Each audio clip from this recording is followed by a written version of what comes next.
Hi, everyone. I'm Ben Rowles. I'm the program assistant for Peace Building.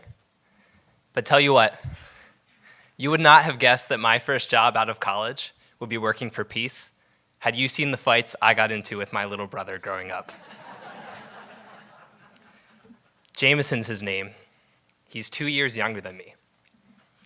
And when Jameson and I were little, we would go to Sunday school at our family's Methodist church, listen intently as we were told to love our neighbor, smile and nod, posing as sweet, innocent children, and then go home and brawl.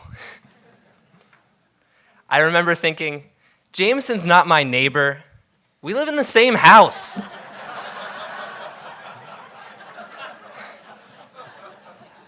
I was a clever child. One particularly ugly fight I remember Jameson and I having took place in the backyard of our friend Travis's house. Poor Travis watched in horror as a dispute over the outcome of a wiffle ball game turned violent. I can't remember which of us started it, definitely not me. But either Jameson or myself grabbed the big red wiffle ball bat and whacked the other. Thankfully, the bat was plastic and only hard enough to inflict a sting, but it sparked a battle between us. For what seemed like an hour, Jameson and I took turns hitting each other with the wiffle ball bat, back and forth. One of us would strike the other, drop the bat, and run away crying. And then the other would pick up the same bat and repeat the cycle. The logistics of this still fascinate me. But what really sticks out to me about this fight is the justification Jameson and I gave for keeping it up for so long. When we were the one running away from the wiffle ball bat, we would beg the other to stop. But when we were attacking, we would yell, "I'm trying to make it even. I'm trying to make it even." In our elementary school minds, justice was about settling scores. It was an eye for an eye, a tooth for a tooth. It was retribution. And because neither Jameson nor I would ever admit to having started a fight, it was mutually assured destruction.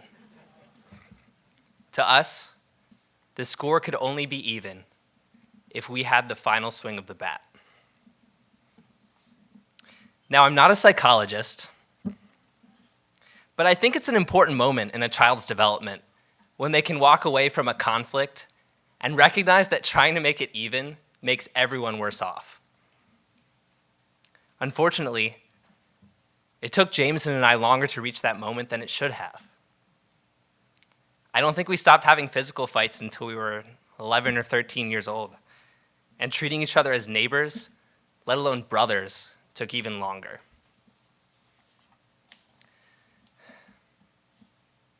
You know, if you take the Declaration of Independence as its birthday, the United States is 242 years old.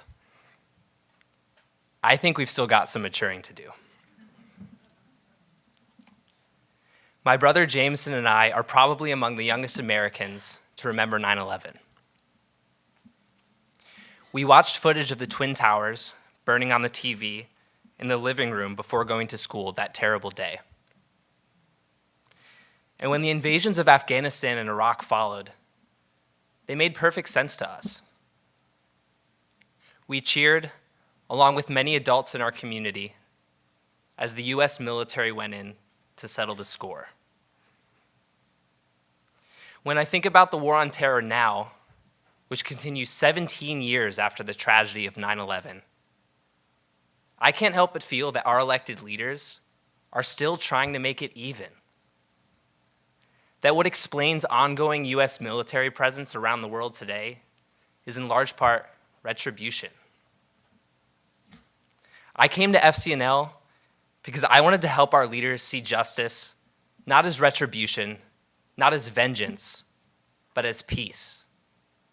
To see justice as peace.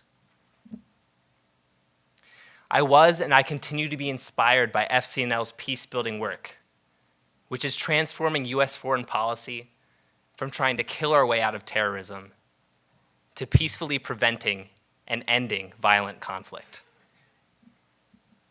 Just this year, Congress introduced the Global Fragility and Violence Reduction Act, a bill backed by FCNL that would require a long-term, government-wide plan to reduce violent conflict. At first, I thought the Violence Reduction Act was too good to be true, that the same government that deploys troops across the globe, they would never embrace peace building. But in September, I sat and watched as the House Foreign Affairs Committee passed the bill with unanimous and bipartisan support. And just this week, it passed the full House. That gives me hope for peace.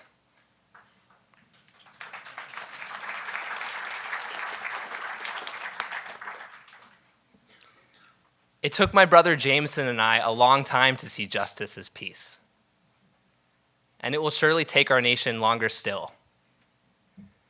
But I can't express how much hope it gives me to work with a community that believes peace is God's will and that it is attainable. I just wish I could tell that to the 8-year-old with the wiffle ball bat. Thank you, friends.